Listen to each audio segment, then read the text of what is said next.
The Travel and Tourism Organization, Products and Markets, Learning Module 3, Chapter 6, Products, Lesson 2.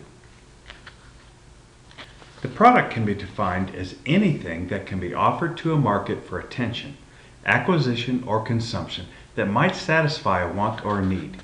It includes physical objects, services, persons, places, organizations, and ideas. There are 5 levels to a product. First, the core product. This is the main benefit that customers get from the product. For example, excitement, rest, and relaxation. The generic product. The basic version of the product. It includes the standard features commonly associated with the product. For example, a whitewater raft trip.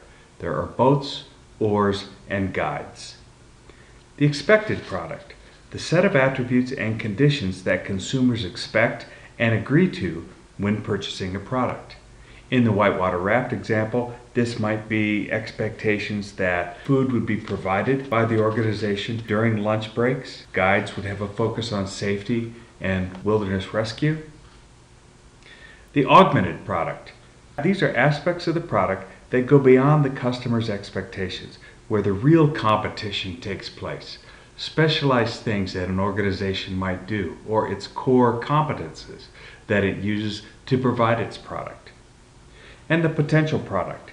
These are all the possible augmentations and changes that the product may go through in the future. The product life cycle makes the assumption that all products have a finite lifespan. It may exist for an individual product, a product type, or a product class. For organizations with several products, strategies may be considered to ensure that a balance of that organization's products are kept in various stages of this life cycle.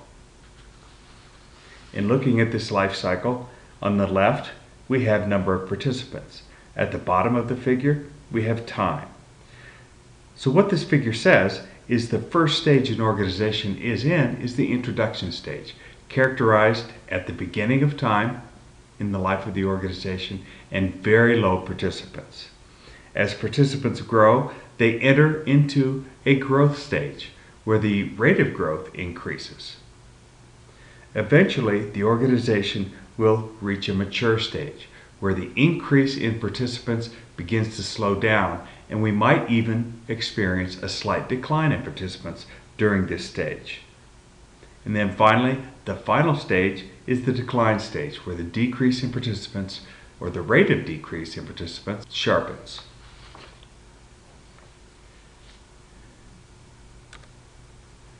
The introduction stage follows the product's development. This is when the organization is new to the market and the product is bought primarily by what we call innovators. Pricing strategy is important during this stage. The organization may decide to charge what is called a high skimming price. That is, charging a high price knowing that there are a certain group of people who are willing to pay that price. This is especially the case if demand for a product is price inelastic. That is, if you raise the price, demand for the product will not change. They may also want to charge a low penetration price, which the purpose of this is to get as many people to purchase as possible. This is relevant especially if demand for the product is price elastic. That is, any increase in the price, consumers will respond negatively to that and their demand for that product will go down.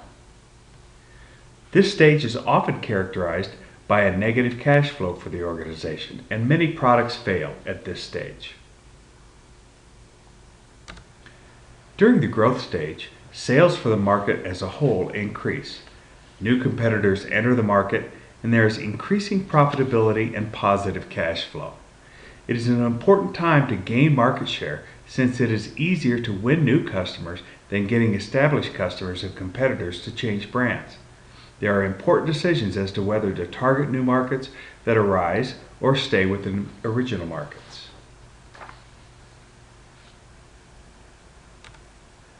The mature stage is reached when the number of new customers decreases.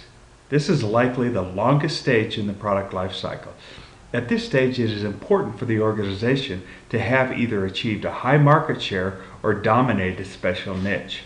There are large positive cash flows during this stage, which allow for reinvestment into new products or existing products that are in earlier stages of the product life cycle.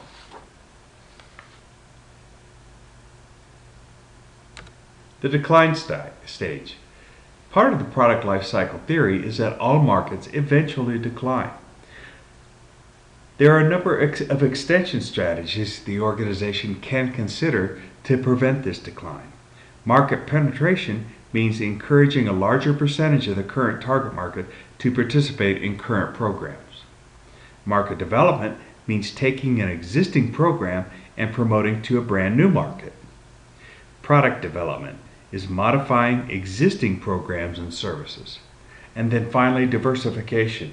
This is to broaden product offerings, and this leads us into eventually the discussion of the product portfolio. There is an application of the product life cycle to tourism called the tourist area life cycle. It is similar to the product life cycle. Stage 1 is evolution, which has its correlate in the introductory stage of the PLC. Stage 2 is involvement, development, and consolidation, similar to the growth stage of PLC.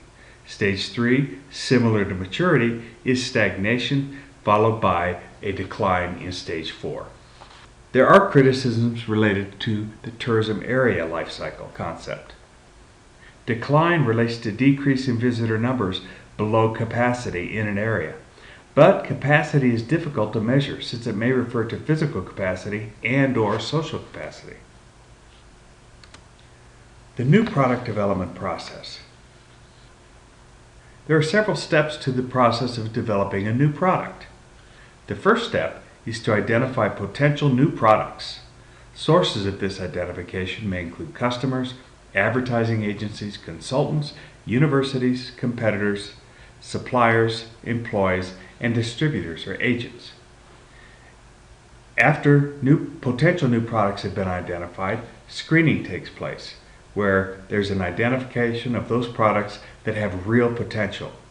A potential problem here is making errors in terms of which products should be dropped and which should be adopted. The third stage is development. Once a product has genuine potential and a go decision should be made, there are several stages of development.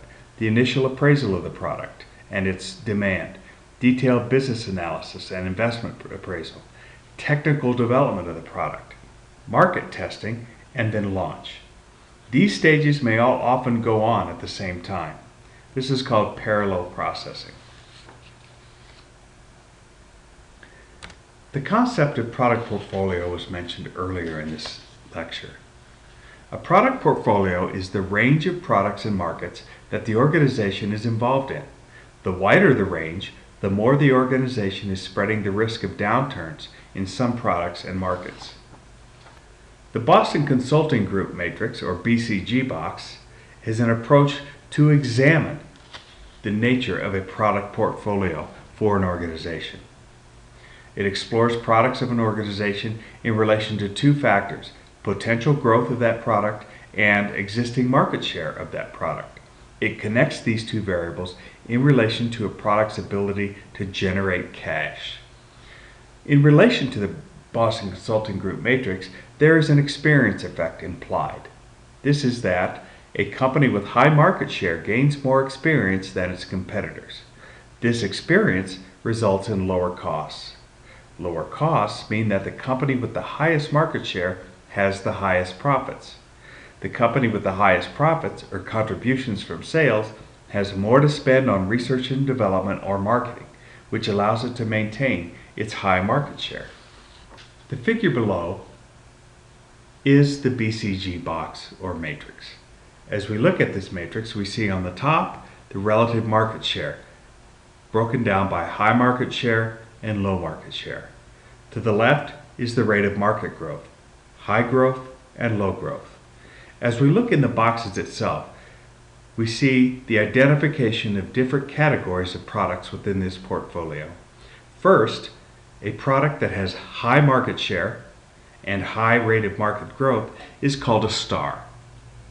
As we look to the right, a product with low market share, however a high rate of growth, is question marks. If we look to the lower left, we have a product which has high market share, yet low rate of market growth.